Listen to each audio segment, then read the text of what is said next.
మీ అందమైన ప్రయాణం ప్రారంభించండి. 39 మీరు తల్లిదండ్రి అవ్వాలనే కలలను సాకారం చేయడానికి సహాయపడుతుంది. Hello everyone, welcome to Suman TV. Right now నేను 39 ఫెర్టిలిటీ సెంటర్ లో ఉన్నాను. రైట్ నౌ మనతో పాటు ఉన్న డాక్టర్ మౌనిక గారు, IVF స్పెషలిస్ట్. డాక్టర్ గారితో మాట్లాడతాం.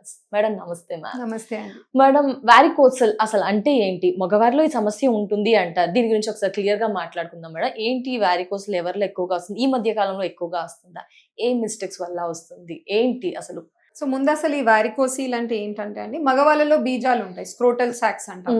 సో ఈ టెస్టిస్ కి అన్ని ఆర్గాన్స్ లాగానే బ్లడ్ సప్లై ఆర్టరీస్ ద్వారా వెళ్తుంది. తర్వాత రిటర్న్ బ్లడ్ హార్ట్ కి వెయిన్స్ ద్వారా వస్తుంది. సో ఈ వెయిన్స్ లో మనకి వాల్వ్స్ అని ఉంటాయి, అంటే వెనక్కి ఫ్లో కాకుండా బ్లడ్ టువర్డ్స్ హార్ట్ వెళ్ళడానికి. సో ఈ వాల్వ్స్ ఎప్పుడైతే డిఫెక్టివ్ గా ఉంటాయో ఆ బ్లడ్ ఫ్లో బీజాల నుంచి ఎగ్జిట్ కాలేకపోతుంది. సో ఆ ఓల్డ్ బ్లడ్ అంతా కలెక్ట్ అయిపోయి బీజాల చుట్టూ చేరుకుంటుంది. దాని వల్ల ఒక వాపు లాగా తయారవుతుంది టెస్టిస్ చుట్టూ.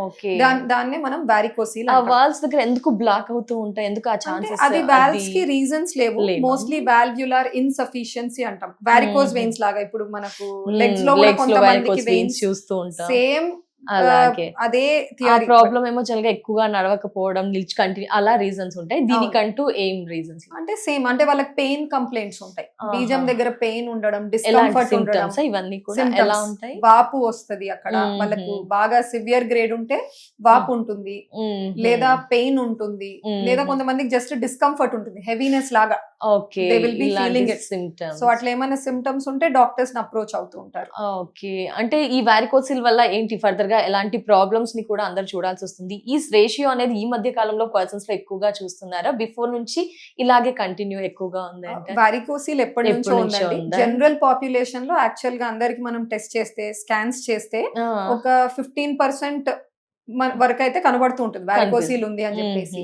కానీ పర్టిక్యులర్ గా సంతానలేమి సమస్య, ఇన్ఫర్టిలిటీ ప్రాబ్లమ్స్ తో మా దగ్గర వచ్చే వాళ్ళల్లో మనం స్కాన్స్ చేసినట్టయితే 30 to 40% లో కనపడుతుంది. ఖచ్చితంగా కొంచెం హయ్యర్ గ్రేడ్ లో కనపడుతుంది. దీన్ని బట్టి మనకు అర్థమయ్యేది ఏంటంటే ఆ వారికోసిల్ వల్ల ఎక్కడో స్పర్మ్ హెల్త్ లో కాంప్రమైజ్ అయ్యి ఇన్ఫర్టిలిటీకి దారి తీయచ్చు, కానీ ఖచ్చితంగా అదే అని కూడా చెప్పడానికి లేదు. And one more thing is, ఈ వారికోసిల్ 90% వరకు ఏ సిమ్టోమాటిక్ ఉంటుంది, కంప్లైంట్స్ ఉండవు, వాళ్ళకి తెలియదు. వాళ్ళకి స్కాన్ చేస్తే బయటపడుతుంటుంది. ఈ సమస్య కోసం ఇక్కడికి వస్తే అలాంటి వాళ్ళకి ఎక్కువ వాళ్ళకి బయటపడుతూ ఉంటుంది తర్వాత. ఓకే ఓకే, వారికోసిల్ అంటే గ్రేడ్స్ ఉంటాయా మ్యామ్? లైక్ ఇలా గ్రేడ్స్ ఉంటాయా? సిమ్టమ్స్ కనిపించవు అంటున్నారు. మీ దగ్గరికి ఏ స్టేజ్ లో ఉన్న వారు వస్తుంటారు? సో డిఫరెంట్ క్లాసిఫికేషన్స్ ఉంటాయి గ్రేడ్స్ తెలుసుకోవడానికి. లైక్ గ్రేడ్ 1 to 4 యూజువల్ గా అయితే ఒక 2-3 క్లాసిఫికేషన్స్ ఉన్నాయి. కొన్నేమో ఫిజికల్ గా ఎగ్జామిన్ చేసి గ్రేడింగ్ ఇస్తారు, అంటే ఆండ్రాలజిస్ట్ లేదా మేల్ స్పెషలిస్ట్, మెన్ కి సపరేట్ ఉంటారు డాక్టర్స్. వాళ్ళు ఫిజికల్ గా ఎగ్జామిన్ చేస్తారు. ఎగ్జామిన్ చేసి స్వెల్లింగ్ ఎలా ఉంది తెలుస్తుందా లేదా, దాన్ని బట్టి సివియరిటీ బట్టి గ్రేడ్స్ ఇస్తారు. లేదా స్కాన్ లో కనపడే సివియరిటీ బట్టి కూడా గ్రేడింగ్ ఉండొచ్చు. ఎక్కువగా మనం చూసేది ఏంటి అంటే కంప్లైంట్స్ ఉండవు, వేరే రీజన్ కి వస్తారు. సిమెన్ అనాలిసిస్ చేసినప్పుడు వీర్య కణాల పరీక్షలో ఏదైనా మైనర్ డిఫరెన్సెస్, కణాల నంబర్ ప్రాబ్లం ఉండడము లేదా కదలిక ప్రాబ్లమ్స్ ఉంటే ఫర్దర్ గా వాళ్ళని బ్లడ్ టెస్ట్, స్కాన్ అడ్వైజ్ చేస్తాం. ఆ స్కాన్ చేసినప్పుడు చాలా మందిలో రైట్ లో గ్రేడ్ 1 ఉంది, లెఫ్ట్ లో గ్రేడ్ 2 ఉంది. సో వారికోసిల్ ఒక సైడే ఉండొచ్చు, రెండు సైడ్లు కూడా ఉండొచ్చు. అండ్ రెండు సైడ్లలో గ్రేడ్స్ సివియరిటీ ఒకటేలా ఉండకపోవచ్చు. ఒక దాంట్లో గ్రేడ్ 1 ఉండి ఇంకో దాంట్లో గ్రేడ్ 3 ఉండొచ్చు. సో అట్లా బోత్ సైడ్స్ అఫెక్ట్ అయ్యే ఛాన్సెస్ ఉంటాయి వారికోసిల్. ఈ ప్రాబ్లమ్ ని, సరే మీరు అసలు సిమ్టమ్స్ తెలియదు అంటున్నారు, ఏమైనా ముందు ప్రాబ్లమ్స్ ఇంకా ఎక్కువగా అయ్యే ఛాన్సెస్ ఉంటాయి? వస్తే కనుక ఎలాంటి ప్రాబ్లమ్స్ వస్తాయి? ముందే ఏం జాగ్రత్త పడాలి? ఫస్ట్ ఆఫ్ ఆల్ వారికోసిల్ పెద్ద ప్రాబ్లం క్రియేట్ చేసే కండిషన్ కాదండి. నేను అన్నట్టు సిమ్టమ్స్ ఉంటే మాత్రము, డైలీ లైఫ్ లో వాళ్ళకి డిస్కంఫర్ట్ కాజ్ చేస్తుంటే మాత్రం సర్జికల్ కరెక్షన్ వెళ్లాల్సి ఉంటుంది. Medical treatment, so surgical correction వెళ్తారు. లేదు కంప్లైంట్స్ లేవు, వాళ్ళకి ఏం అనిపించట్లేదు, ఏదో గ్రేడ్ వారికోసిల్ బయటపడింది స్కాన్ లో, కానీ వాళ్ళకైతే కంప్లైంట్స్ లేవు. సిమెన్ అనాలిసిస్ లో, వీర్య కణాల పరీక్షలో అయితే ప్రాబ్లం ఉంది. కొంతమందిలో మేము కరెక్షన్ కి వెళ్ళండి అంటాం. ఎందుకంటే కరెక్షన్ చేస్తే ఏమన్నా సిమెన్ లో ఇంప్రూవ్మెంట్ వస్తుందేమో కౌంట్స్ లో అని. అలా అని అందరికీ చెప్పాం.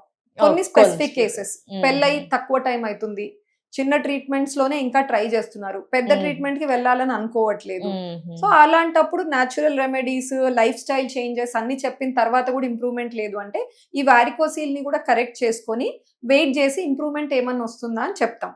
బట్ ఈ ఇంప్రూవ్మెంట్ కూడా పేషెంట్లీ వెయిట్ చేయాలి. సర్జికల్ కరెక్షన్ ఈ రోజు చేసి నెక్స్ట్ ఒక 5 days లో మీరు సెమెన్ అనాలిసిస్ చేసుకుంటే ఎటువంటి మార్పు రాదు. ఎందుకంటే మగవాళ్ళలో కణాలు 70 odd days కి కొత్త బ్యాచెస్ వస్తాయి. సో మీరు ఇమీడియట్ గా చెక్ చేస్తే ఆల్రెడీ ఉన్న పాత బ్యాచ్ ఏదైతే ఆ వారికోసీల్ ఓల్డ్ కలెక్టెడ్ బ్లడ్ వల్ల ఎఫెక్ట్ అయి ఉన్నాయో అదే మనకు రిప్రజెంట్ అవుతుంది. So we have to leave at least 3 months. Surgery తర్వాత ఒక 3 months తర్వాత మీరు రిపీట్ చేసి పేషెంట్ గా we have to wait improvement ఉందా లేదా అనేది చూసుకోవడానికి. Okay okay. అంటే దీనికి ఏజ్ ఏమైనా లిమిట్ ఉందా అండి? అంటే ఈ ఏజ్ లోనే వస్తుంది ఇలా ఏమైనా ఉందా? అలా ఏం లేదండి. ఈవెన్ అడాలసెంట్ ఏజ్ గ్రూప్ లో కూడా కనపడొచ్చు, తర్వాత ఏజ్ గ్రూప్ లో కూడా కనపడొచ్చు. సో ఎక్కువగా మనకు ప్రెగ్నెన్సీ కోసం వచ్చే వాళ్ళు they are always between 25 to 40 years.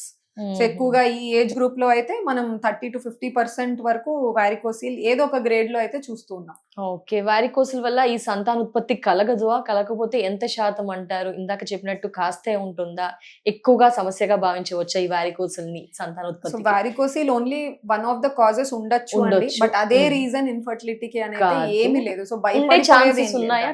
ఉండే ఛాన్స్ ఉండొచ్చు ఉండొచ్చు. నేను అన్నట్టు అదే. సో బాగా ఇబ్బంది కణాల పరీక్షలో కదలిక ఏమైనా ఎఫెక్ట్ అయి ఉంది, వారికోసిల్ కూడా బాగా హై గ్రేడ్ లో ఉంది అంటే కొంతమంది డాక్టర్స్ కరెక్ట్ చేసుకున్న తర్వాత 3 months కి ఇంప్రూవ్మెంట్ చూసిన కేసెస్ ఉన్నాయి. అలానే అందరికి యూనివర్సల్ గా మనం సర్జరీ చేయాలి అని అయితే ఏం లేదు. ఓకే. ఇఫ్ వారికోసిల్ సమస్య ఈ ఐవీఎఫ్ కి కానీ మిగతా అదర్ ట్రీట్మెంట్ సంతానం కావాలని వచ్చినప్పుడు దీన్ని ఏ విధంగా ట్రీట్ చేస్తారు? ఫస్ట్ దీన్ని సాల్వ్ చేసినాకే ఐవీఎఫ్ కి ఫర్దర్ గా అలాంటి వాటికి వెళ్తూ ఉంటారా? నాట్ నెసెసర్లీ అండి. నేను అన్నట్టు సబ్ క్లినికల్ ప్రాబ్లం క్రియేట్ చేయట్లేదు, కణాల కౌంట్ లో అవన్నీ కూడా ఇబ్బంది లేదు అంటే we go forward with treatment. అయినప్పటికీ వారికోసిల్ వల్ల మనం చూసే effect DFI, DNA fragmentation index అని ఉంటుంది. ప్రతి స్పర్మ్ లో డిఎన్ఏ లో బ్రేక్స్ వస్తూ ఉంటాయి. సో ఈ ఓల్డ్ బ్లడ్ కలెక్ట్ అవ్వడం వల్ల డిఎన్ఏ బ్రేక్ పర్సెంటేజ్ ఎక్కువగా ఉంటే మేము ఐవీఎఫ్ లాంటి ట్రీట్మెంట్స్ వెళ్ళేటప్పుడు స్పర్మ్ సెలెక్షన్ టెక్నిక్స్ అని కొన్ని ఉంటాయి, మైక్రోఫ్లూయిడిక్స్ అట్లా కొన్ని ఉంటాయి. సమ్ డివైజెస్ వి యూస్ వేర్ స్పర్మ్స్ లో ఏవైతే తక్కువ డిఎన్ఏ బ్రేక్స్ ఉన్నాయో అవి సెలెక్ట్ చేసుకొని వేస్తాం. So we can do that. Okay. IVS varicocele సమస్య తెలియదు అంటున్నారు. కొందరికి లైక్ ఇలా వీడియో చూసినప్పుడు కానీ పర్సనల్ గా వాళ్ళు చెక్ చేసుకోవాలనుకున్న ఏమైనా ఎలా చెక్ చేసుకోవచ్చు అంటారు? Simple ultrasound scrotum. ఎవరైనా ముందైతే ఫిజికల్ స్పెషలైజేషన్ ఎగ్జామినేషన్ చేసుకుంటే బెటర్. అంటే ఆండ్రాలజిస్ట్ కానీ యూరాలజిస్ట్ కానీ వీళ్ళని కన్సల్ట్ అవ్వాలి. కన్సల్ట్ అయ్యి ఒకసారి ఫిజికల్ ఎగ్జామినేషన్ చేయించుకొని వాళ్ళే అడ్వైస్ చేస్తారు. అడ్వైస్ చేసినట్టయితే మనకు అల్ట్రాసౌండ్ స్క్రోటం అడ్వైస్ చేస్తారు. దాంట్లో బయటపడుతుంది. దాంట్లో తెలుసు. Definite. Thank you so much అండి. నమస్తే. నమస్తే.